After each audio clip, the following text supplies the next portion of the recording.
আসসালামু আলাইকুম, কেমন আছেন সবাই? আফিফা ইনকিউবেটরের পক্ষ থেকে ঈদুল আজহার শুভেচ্ছা। প্রিয় দর্শক বন্ধুরা, আপনারা আমাদের কাছ থেকে জানতে চেয়েছেন আমাদের কার্যক্রম কবে থেকে বন্ধ। আমাদের ঈদুল আজহার কার্যক্রম বন্ধ থাকবে আগামী 16 জুন থেকে 22 জুন পর্যন্ত। আবার পুনরায় চালু হবে 23 জুন থেকে।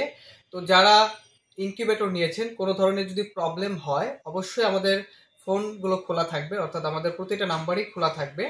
আপনারা চাইলে সার্ভিস নিতে পারবেন, কোনো সমস্যা নাই। তবে আমাদের ডেলিভারিগুলো বন্ধ থাকবে 16 জুন থেকে 22 জুন পর্যন্ত। যদি আপনাদের কোনো ধরনের প্রবলেম হয়, আমাদের সাথে যোগাযোগ করবেন যারা ইনকিউবেটর নিয়েছেন। যদি কোনো কারণে না পান আমাদেরকে, যেহেতু ঈদের সময় আমরাও তো ব্যস্ত থাকবো, তো অবশ্যই পরবর্তীতে আমরা নিজেরাই আবার আপনাদের সাথে যোগাযোগ করব। তো যারা আমাদের সাথে ফোনে যোগাযোগ করবেন, এর সময় কিন্তু যোগাযোগ করতে পারবেন। তবে অবশ্যই সমস্যাজনিত নিয়ে ফোন করবেন, তারা অবশ্যই যোগাযোগ করবেন সকাল 10টা থেকে সন্ধ্যা 6টা পর্যন্ত। ধন্যবাদ।